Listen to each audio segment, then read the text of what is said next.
To celebrate the return of football, Tifo is offering 30-day free trials to The Athletic, the home of the world's best football writing.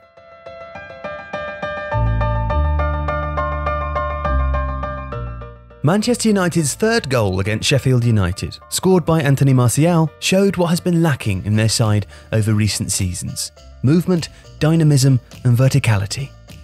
Paul Pogba, dropping into the right-back slot, played a penetrating pass that cut through two lines of Sheffield United defenders. Nemanja Matic, who'd found space between the lines too, but was not passed to, immediately started to drop to cover. And Aaron Wan-Bissaka attacked the outside of Sheffield United's back line, also finding space. Fernandez's superb back heel changed the angle of the attack with pace, catching the defence out. But it's also worth noting that he could have played in Wan-Bissaka to play across to Martial, and that may have resulted in a goal too.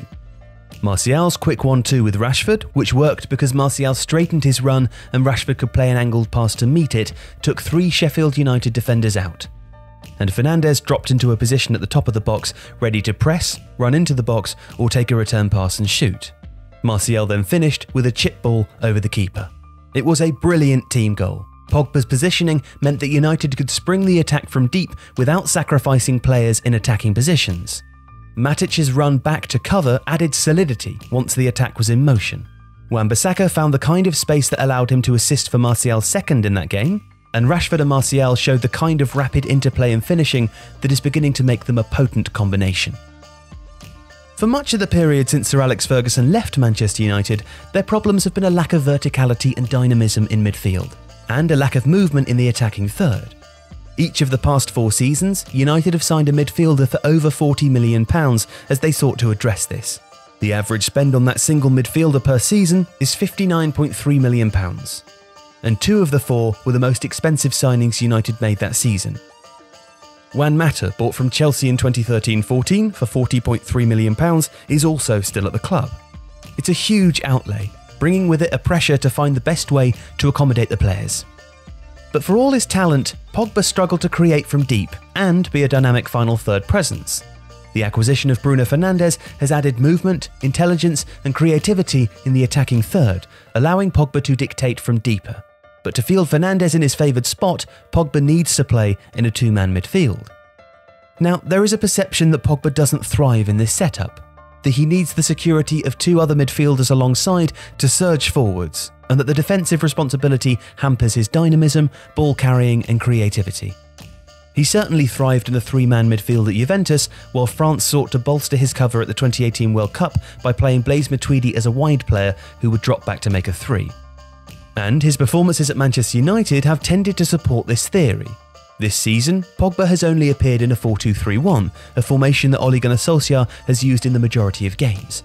He's not scored or assisted in his 9 appearances, 6 of which were starts, apart from 2 assists in the first game of the season at home to Chelsea.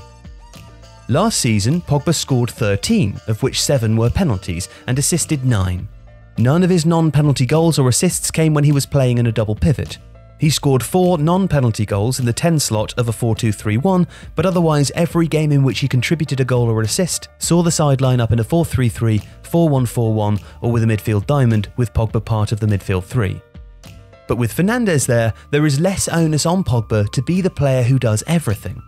His long progressive passing is excellent, as a recent driven ball at the Tottenham Hotspur Stadium illustrated.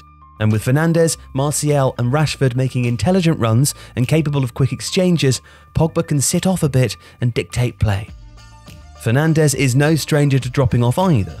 It was a regular feature of Sporting's deeper build-up play. And as long as Fernandes and Pogba don't crowd each other and they operate in different horizontal zones, United will likely find it easy to penetrate opposition lines and find players between them. Key to this too is Matic or Scott McTominay. Both are defensively solid, tactically aware and vocal leaders. After Martial scored his first against Sheffield United, Matic could be heard shouting encouragement and imploring Rashford to stay on it. In an otherwise young and relatively quiet side, this kind of leadership is important. McTominay, despite being Matic's junior by some years, is even more vociferous. This leadership and their defensive awareness means that there will likely be less use for Fred. Now, it's quite harsh on the Brazilian, who's done a great defensive job this season. He's 5th in the Premier League for successful pressures per 90 of players who have played 10 or more games this season. And there's certainly an argument that a Pogba-Matic-Fred axis works well should Fernandes not play. But in Solskjaer's favoured 4-2-3-1, the greater solidity and presence of Matic or McTominay in midfield is preferable. A 4-2-3-1 with Fernandes, Pogba and Matic or McTominay means United can press higher with more bodies, play a more direct vertical style and counter-attack better.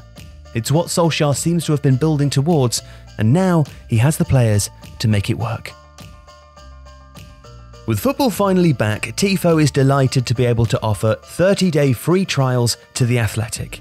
We have journalists dedicated to every Premier League club, bringing you the definitive stories on your team, not just the big teams.